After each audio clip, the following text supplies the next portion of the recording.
Hello dear students, welcome to the e-classes organized by Purnachandra Higher Secondary School, Raghunathpur, Balipada, Mayurbhanj.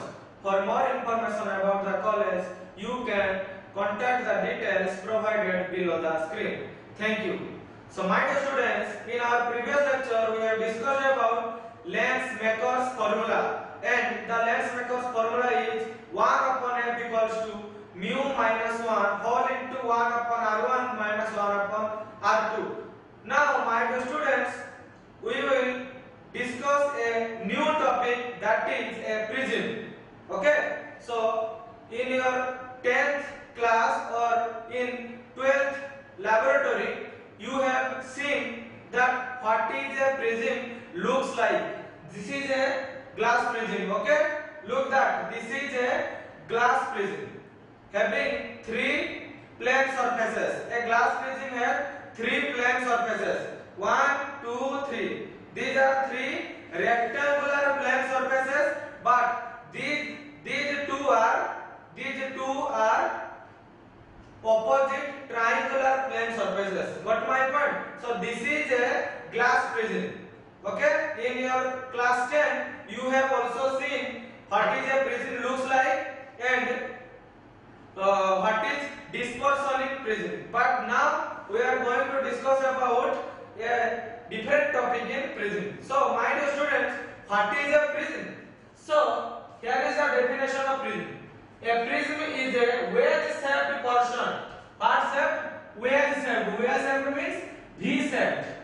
Got my point? But it is a wedge-shaped portion of transparent refracting medium bounded by two plane surfaces inclined to each other at certain angle. So what it means? Let's discuss it with an example. So a glass prism A is a material, that is a transparent material, and it is a part of a refracting material. Or I can say suppose a glass material, from a glass slab I can quote a prism. So here it is a part of a refracting medium that is bounded by two plane surfaces. Okay, this is a prism. These are bounded by two plane surfaces that are inclined to each other at an angle. Look carefully that these are two plane surfaces and these are inclined to each other with an angle. So here I have drawn the figure that this is a glass prism. The glass prism looks like this. So A, B, C and D, E, F are two refracting surfaces, and this is known as angle of prism. Got my point? So and AD is known as edge of refracting surfaces. Got my point? What? Edge of refracting surfaces. What? The edge of refracting surfaces. So this is a prism that it has two refracting surfaces. One is here ADEB and another one is ADCF or AFC, and it is situated on a table. Suppose BEFC, it is placed on a table, and BEFC is known as the base of the prism. So here BSC angle or I can say EDF angle is known as the angle of prism. If the angle is rotated and BEDA becomes the base, then this angle C angle and this F angle will become the angle of prism. So the angle of prism depends on what surface we have placed it on the surface. If this part is placed, then this will be the angle of prism. If this portion is placed, then this will be the angle of prism. Okay, so this is the basic concept and idea of a definition and idea of prism. Prism is a wedge-shaped portion of a transparent refracting medium bounded by two plane surfaces inclined to each other at certain angle. So here is the definition of prism and concept of prism and various parts of a prism. So my dear students, now we are going to discuss about refraction through a prism. We have previously discussed about refraction through a glass slab, but now we are going to discuss about refraction through a prism.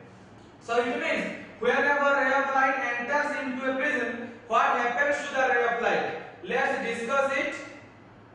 that refraction through a prism. Okay, so now I am erasing this.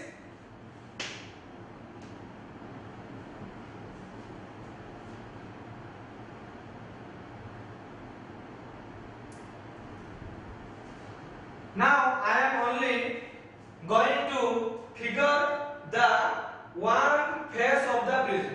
Okay, so the face of the prism will look like this. This is PQR. This is a prism. Okay, it is very always difficult to figure a 3D diagram. So I have drawn a 2D diagram, that is PQR. It is a face of the prism. Okay, this is PQR. This is the face of the prism. It is placed like this, and this is the base. This is the two refracting surfaces, and this is angle of prism. Angle of prism is denoted as A. A means angle of prism. So my dear students, whenever a ray of light, which type of light? Remember, monochromatic light. Which light? Monochromatic light. What is monochromatic light? Monochromatic light means single wavelength light. What? Single wavelength light. Single wavelength light means what? Single color light. Single color light. I have here taken single color light. Single color light means it may be red, blue, green, yellow, orange, violet, but you cannot take white light. Because of white light, there is another phenomenon, that is dispersion in prism. We will discuss it later. But here we will take monochromatic light, means single color light. Here we incident a monochromatic light. So my dear students, suppose a monochromatic light is incident like this. Suppose AB is the monochromatic light incident at the face PQ, and I can draw a normal here at point B. As it is rarer, it is denser, it will bend towards the normal like this. Suppose this point is C, and again at C I can draw a normal like this, and it is denser, it is rarer, it will bend away from the normal. Got my point? So this is known as incident ray. Suppose this name is D. So now suppose AB is what? AB is incident ray. Okay, AB is incident ray. BC is refracted ray. Okay, what ray? Refracted ray. And CD is emergent ray. Emergent ray. But my point? CD is the emergent ray. Incident ray, refracted ray. This is emergent ray. Got my point? So my dear students, now look that this is the if I extended AB, then this will be the direction of incident ray. If I extend AB towards like this, then this will be the direction of incident ray. And if I backtrace CD, then it will intersect the direction of incident ray here at a point E. Now clearly understood. I extend the direction of incident ray towards like this, and backtrace the path of emergent ray like this. Then these two lines are intersecting each other at this point E. So now this angle is known as angle of deviation. Okay, suppose this is F. Then FEC. Okay, what? FEC. FEC angle is known as delta, or it is the deviation angle or angle of deviation. Okay, but angle of deviation. Angle of deviation. So this is delta, and it is known as angle of deviation. So this is angle of prism A. This is A refracting surface. P refracting surface. AB is incident ray. BC is refracted ray. CD is emergent ray. Here I have taken a monochromatic light. So this is how refraction occurs in a prism. So now my dear students, suppose the refractive index glass prism is mu. Okay, and this is the angle of deviation delta. So now I will see what is the relation between mu, delta and angle of prism. Okay, there is a beautiful relation between angle of prism A, delta and mu. This is known as prism formula. Okay, what? Prism formula. Now let's discuss what is a prism formula and derive the expression for prism formula and details clearly understood about refraction through a prism. Now copy these things. I am going to erase this. Okay. So now discuss a very important long question for your council exam, that is refraction through a prism. Clearly try to understand this refraction through a prism because it is very important. So now let's discuss about refraction through a prism.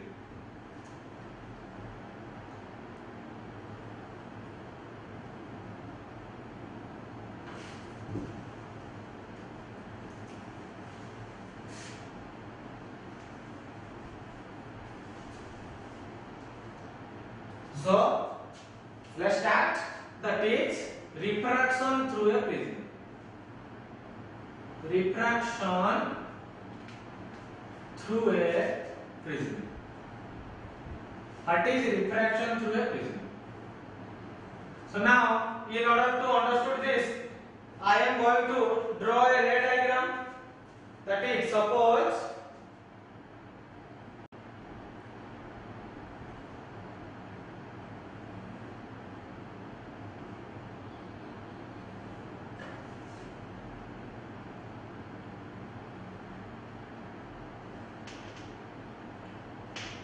P, Q and R is a prism.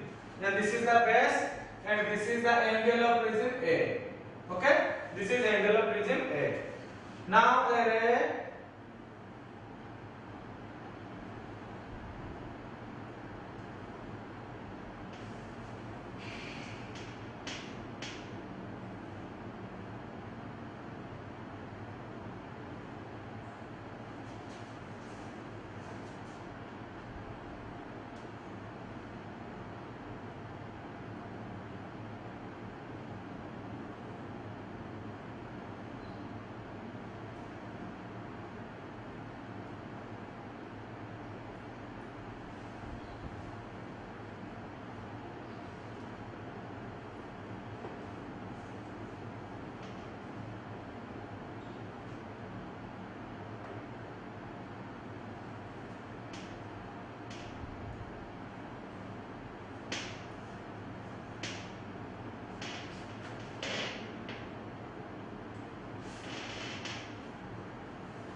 Now, my students, look at the figure.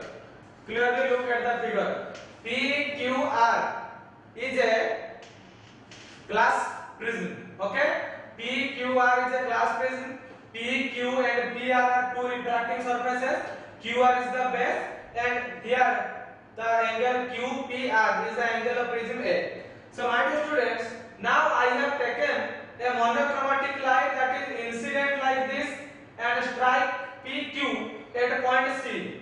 So if I draw a normal at point C, then this angle will be angle of incidence I. So I is what?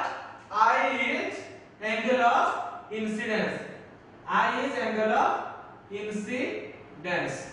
Okay? I is angle of incidence. Now this is denser media. This is this is rare media. This is denser media. Suppose it is refractive index of mu1 and it is refractive index of mu2. The light is going from mu1 to mu2. Rare to denser, it will bend towards the normal. It means the ray of light was going like this, but it bend towards the normal and it will refract through CD. Okay? So this is the normal and this is the refracted. So this is the angle of refraction. So R1 is what? R1 is angle of refraction, but R1 is angle of refraction. Now the light ray strike the surface PR at point D. If I draw a normal, then the ray of light when going from denser to rare media, it will bend away from the normal. So this is the DE and this is the angle E. DE is the emergent ray and E is known as, first R2 is known as what? Angle of incidence.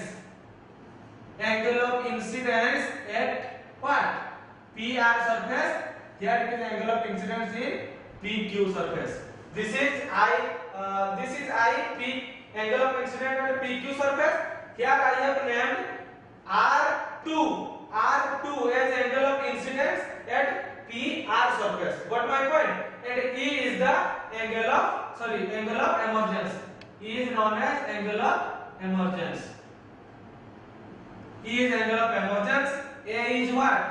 A is angle of prism. A is angle of prism. Got my point? So now this is the direction of incident ray and this is the direction. If I backtrace DE, backtrace these things, the incident ray and this backtraced ray will intersect each other at a point. Suppose this point is G. Then this is the angle of deviation. Okay, this delta is what? This delta is angle of deviation.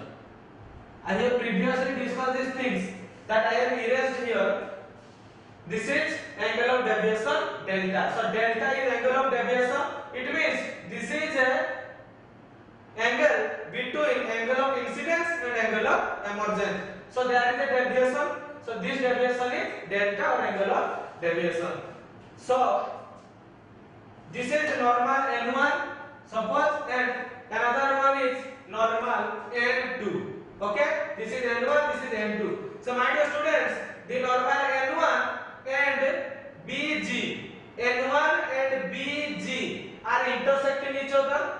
So this is I, then this will be what? I, but this will be I, then this is R1. So it will be I minus R1 because if this is I, then this will be I because of opposite angles. If this is I and this is R1, suppose this is R1, then it will be I minus R1. Here this is I minus R1. Then similarly, this is normal N2 and this is GE. So these are two opposite angles and this will be equal. If this is E and this is R2, then it will be E minus R2. Got my point? So the angles here I have written there. This is I minus R1, another one is E minus R2. Okay? Now look at the triangle GCD. In GC or GDC triangle. Okay? In GDC triangle. GDC triangle, delta is the external angle. So delta will be what? Delta will be sum of the two exterior angles. The sum of the exterior angle is the sum of two interior far angles. That is I minus R1 plus E minus R2, because this is delta. This is I minus R1, this is E minus R2. So delta will be what? This is the sum of the two. So I minus R1 plus E minus R2. If I rearrange these things, then it will be I plus E minus R1 plus of R2. This is the expression for what? Delta. Mark it equation 1. Okay? So delta is what? I plus E minus R1 plus of R2. Now look the triangle CDF. CDF. In CDF triangle. In CDF triangle, this sum of three angles will be 180 degree. It means R1 plus R2 plus F angle will be what? 180 degree. This is the F angle. This will be 180 degree. Mark it equation 2. Mark it equation 2. Now look, PCFD. PCFD quadrilateral. PCFD quadrilateral. It means Chaturbhuj.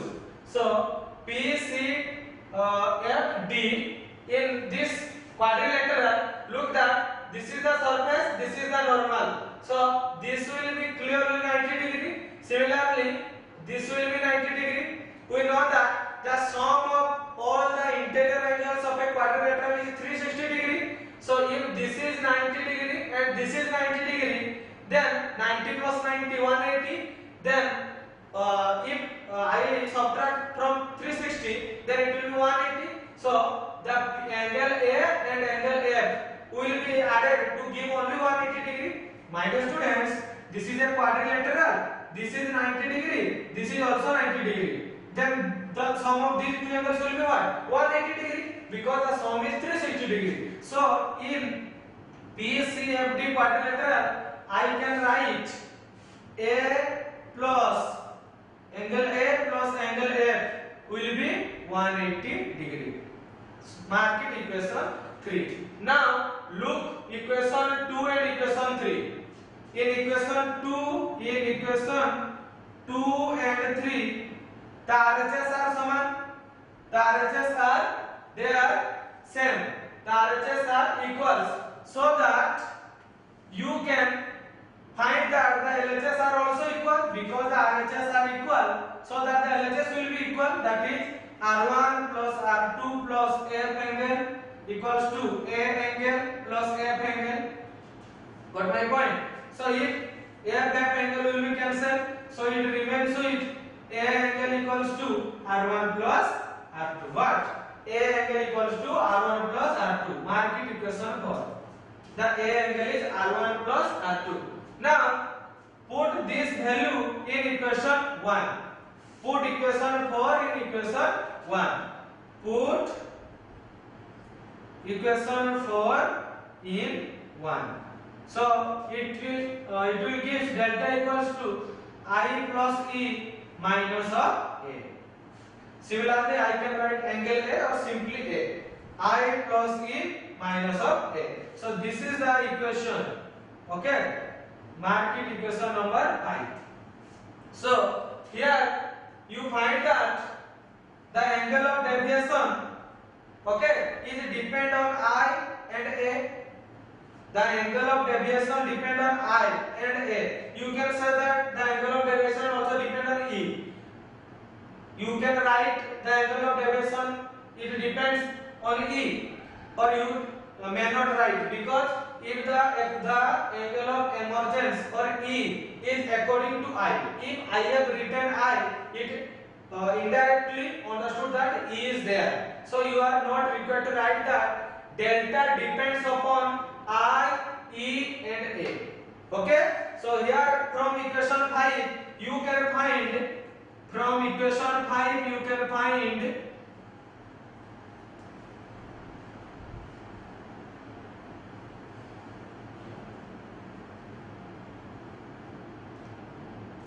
from equation 5 we found delta depends upon, delta means what?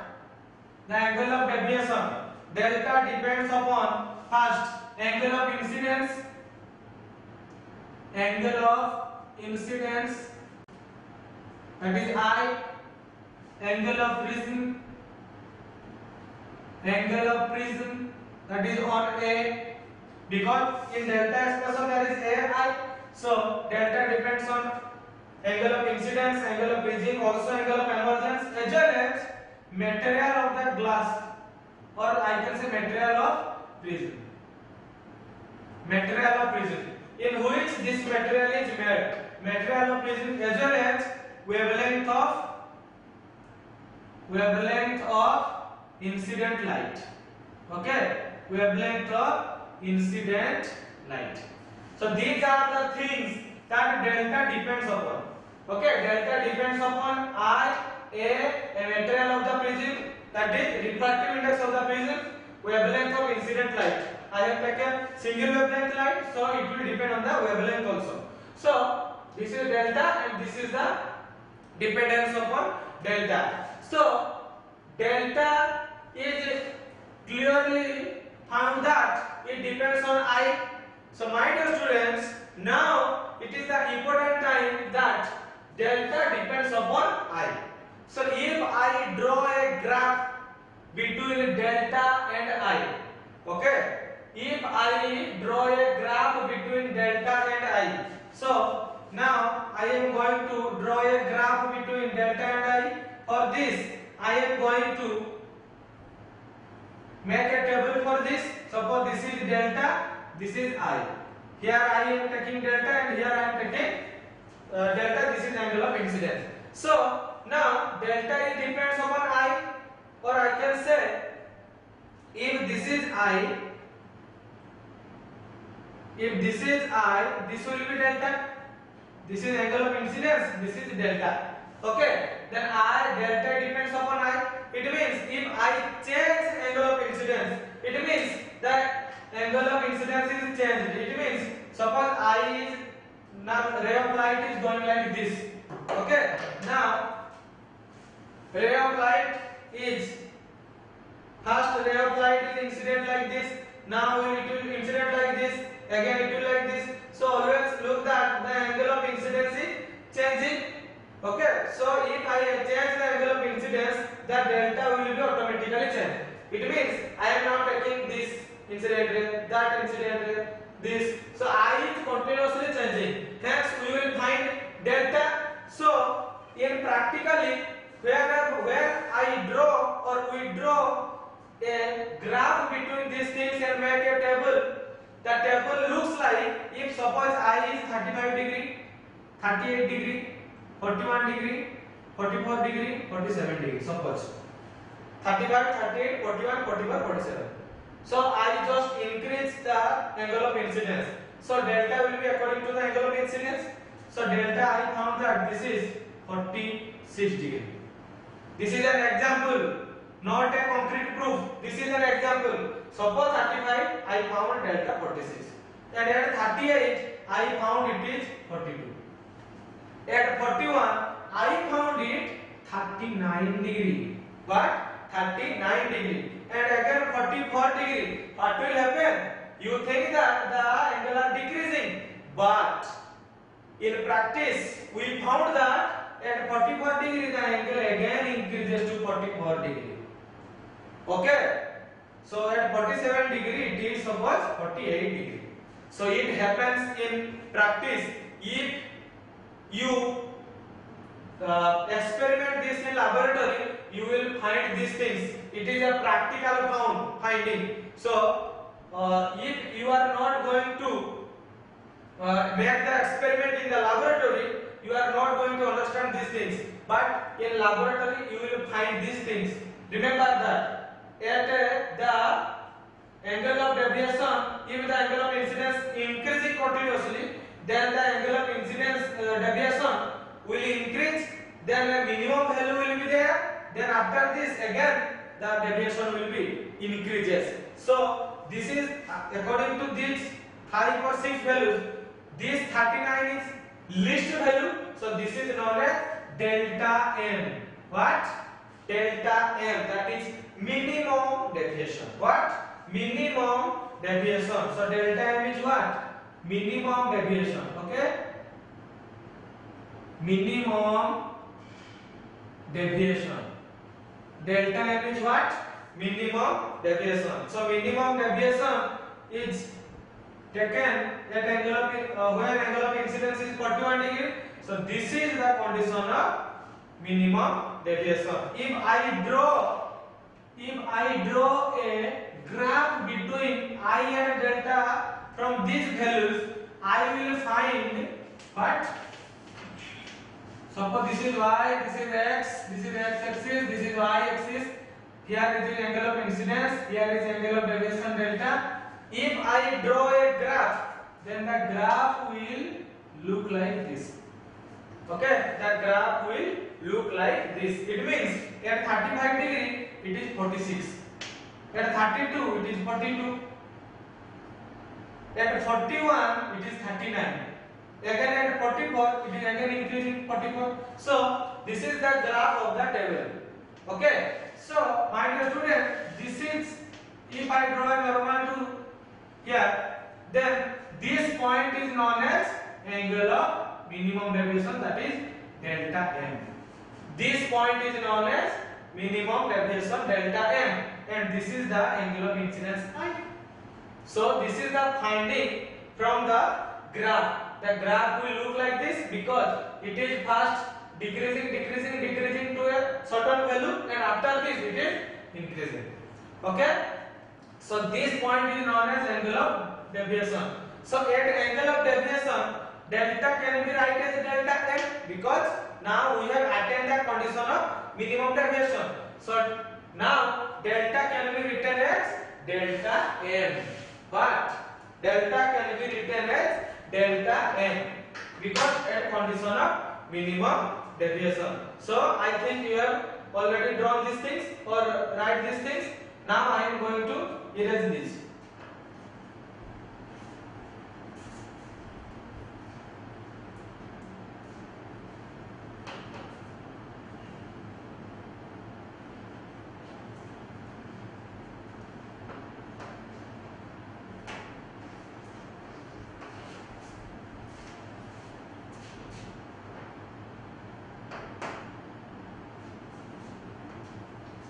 So now in laboratory we also find that at minimum deviation, okay, at minimum deviation,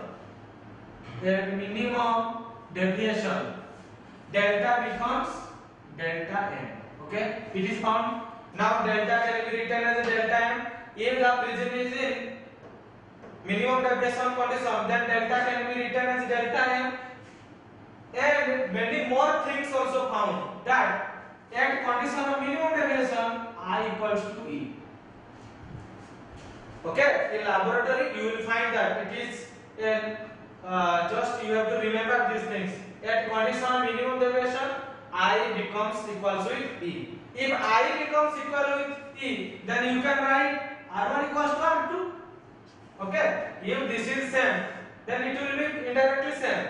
So another thing is found that CD parallel to QR. Okay, it is also found CD is parallel to QR. So my dear students, you think how these things happen? Whenever you will try it in the experiment in laboratory, then you will find these things. Okay, at condition of minimum deviation, delta will be delta m. I is same with E, R1 is equals to R2, and CD will be parallel to QR. In practice, you will find these things. So now I equals to E.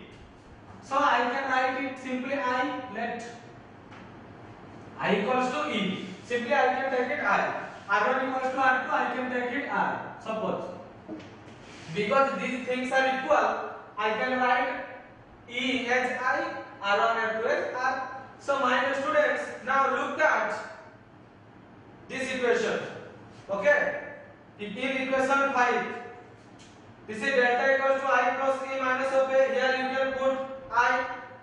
So here is another equation, that is here R1 plus R2, that is it is also R, it is also R. So now you know a law, that is Snell's law. So from Snell's law, what you have find, that is sin I upon sin R1 equals to, suppose this is mu2, this is mu1, then it will be mu2 upon mu1. If mu1 is air, then I can write this is simply as mu, because mu2 can be written as mu. So what is this? This is mu equals to sin I upon sin R1. So mark it equation 6. Mark it equation 6. This is the Snell's law for this condition. Now find the value of I and R1 and put the value here. Now let's find the value of I. So here my dear students, so this is I, delta equals to I plus C minus of A. So here in equation 5, now I am going to erase these things. Okay.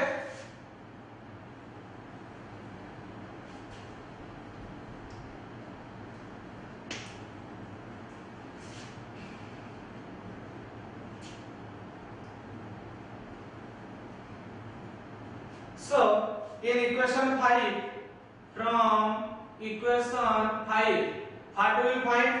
We will find delta is now delta m, that is delta m equals to I plus e, that is I can write I plus I because I is same with e, I plus I minus of a. So here it will be I plus I 2I, delta m equals to 2I minus of a, and I will be what? A plus delta m whole divided by 2. This is the value of I. Mark it equation 7. The value of I is what? A plus delta m divided by 2. Now from equation 4,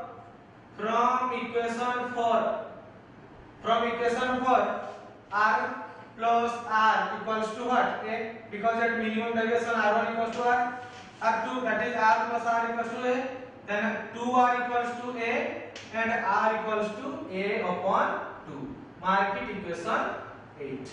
This is equation 8. This is 7, this is equation 8. Now put these values in equation 6. Now put the value of I and r in equation 6. Put the value of I and r in equation 6. Put equation 7 and 8 in 6. Okay, so it will be mu equals to sin I, the value of I is this much, a plus delta m divided by 2 whole divided by r is a by 2 sin of a divided by 2. So this is the final expression, or I can say this is equation 9.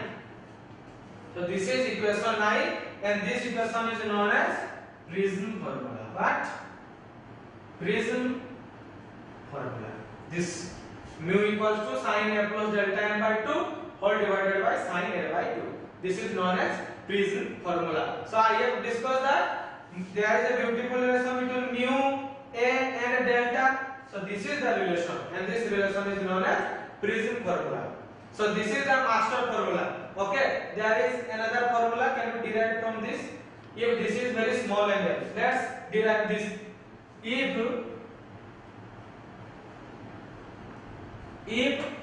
the angle is very small, if that is I and R are very small, okay, if the angle are very small, for small angle approximation,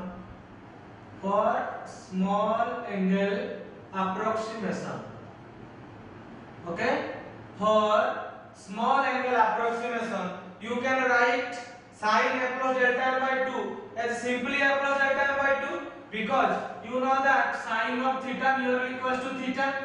So here you can write mu is equals to a plus delta m divided by 2 divided by a by 2 for which small angle approximation. This is a derivation from this master equation. So this is that 2 will be cancel out each other. So mu will be a plus delta m divided by 2. Sorry, divided by a. Because 2 is cancelled. If you will solve this equation, you will find delta equals to delta m equals to mu minus 1 whole into a. Try to solve yourself. Mu equals to a plus delta m divided by a. Now cross multiply it and take common. You will find delta m equals to mu minus 1 whole into a. This is also known as Prism formula, but for small angle approximation. If the angle is very small, 2 degree, 3 degree, 0.2, 0.3, then this formula can be used. Okay, where mu is the refractive index of the glass prism or this material, a is angle of prism, delta is minimum deviation. So always try to remember this formula. Okay, this is the master formula. This is the master formula. Always you can put this formula to find the angle of deviation or angle of prism or mu, whatever you want to derive. So this is for small angle approximation. Delta m equals to mu minus 1 whole into a.